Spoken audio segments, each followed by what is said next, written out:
I don't know about you, but I am obsessed with Wrath of Man. In fact, I have already seen it twice, and I am seriously considering going back to the theater to see it a third time.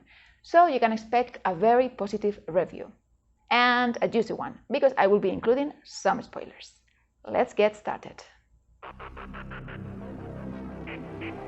I am a fan of Guy Ritchie's work, but not only of Lock, Stock and Two Smoking Barrels, which many people think none of his other films can compare to. Personally, even if I loved his funny, original, fantastic first movie, I have also been able to enjoy quite a few of his other 11 films, including, yes, you guessed it, Aladdin. If there is something Guy Ritchie has proven throughout his career is that besides having a very characteristic style, he is also a versatile filmmaker who can direct funny, dark, gritty, classy, posh, adventurous and family-friendly movies. And I'd say most of them pack a special punch. Now, with Wrath of Man, Guy Ritchie shows that he can get serious and quite dark. And even if you were expecting to see Lock, Stock and Two Smoking Barrels 2.0, or were extremely disappointed when you realized Wrath of Man is not a comedy, you have to admit this movie is technically outstanding. For starters, the camera work is impeccable. Every angle and frame is extremely well thought out. The camera is intentionally present, and there is that rhythmic elegance, one of Guy Ritchie's trademarks, which comes with presenting the action in sleek and attractive movements. In the first half of the movie, there are a few impressive shots. One of them is the opening scene, which makes it hard not to feel trapped by the movie from the get-go. It is a static but frantic long take, shot from the back of an armored truck.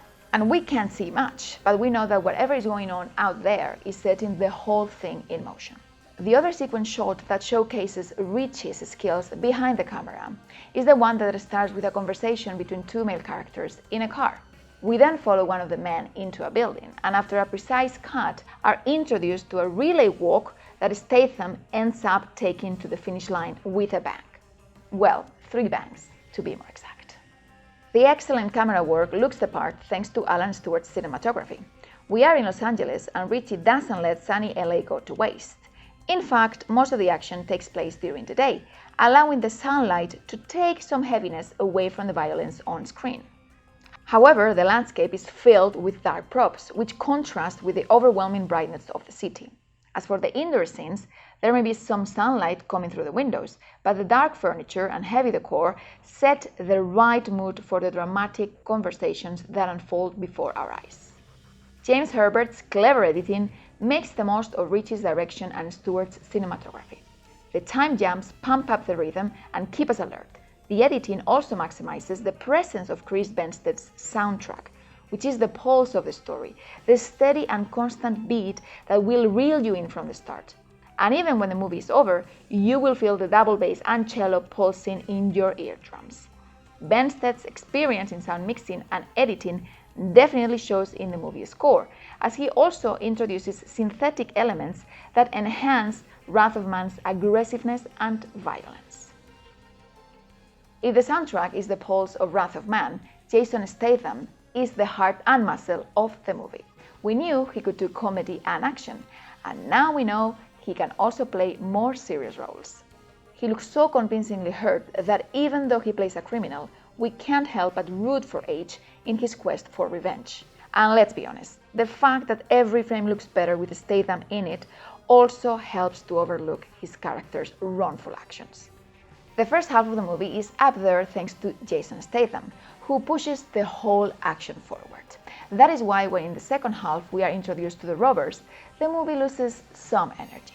The final act brings most of the characters we have been introduced to together, and the action takes over and pushes away the more personal storyline that is at the center of the movie.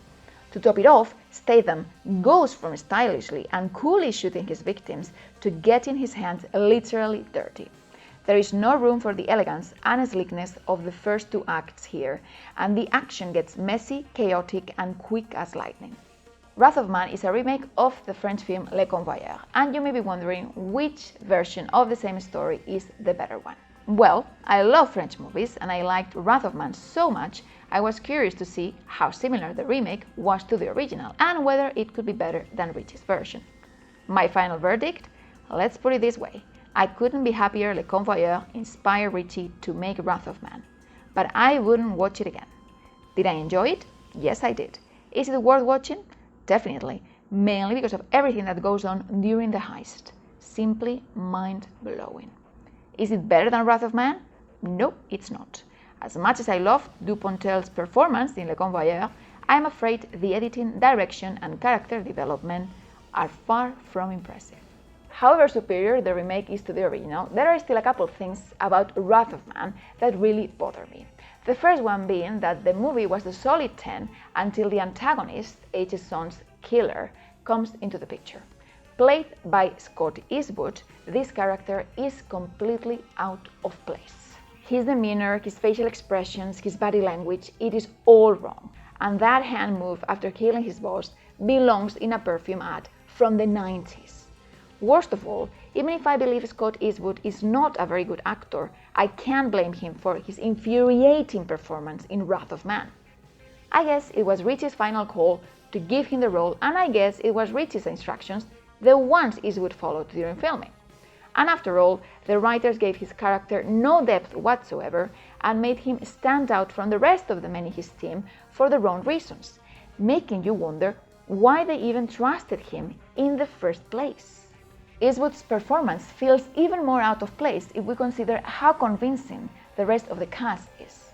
Josh Hartnett plays an overconfident coward and does it unbelievably well for the little screen time he's given. Then there is Darryl De Silva, who plays H's right hand brilliantly, fleshing out the kind of character that perfectly matches Ritchie's direction. As for Hod McCallany, I may have known there was something fishy about Bullet the moment he appears on the screen, but he still pulls it off as H's trustworthy mentor/backstabber. However, the second thing that annoyed me about Wrath of Man is the fact that Bullet ended up killing 3 of his friends. I understand he has to escape, I am not that naive, but I still think that those were gratuitous deaths. Until that point, he had never been shown to be a cold-blooded killer, and even if he is, how did he kill his friends without giving it a second thought? Finally, there is a goof that I only noticed the second time I saw the movie. When Eastwood's character shoots H, we are given the impression that both men exchange looks. This moment seems to fuel H's thirst for revenge, and is shown a couple times throughout the film. Unfortunately, as poetic as it may look, that exchange was impossible because there was a car parked right between both men. And there is even an aerial shot that clears all doubts regarding the setup of the scene. So I guess if I noticed, they could have too. Flaws aside, I still think that Wrath of Man is one of Guy Ritchie's best movies to date. And something tells me, if you have made it this far, that you think so too. Please don't hesitate to correct me if I'm wrong. If he's not a cop, what is he?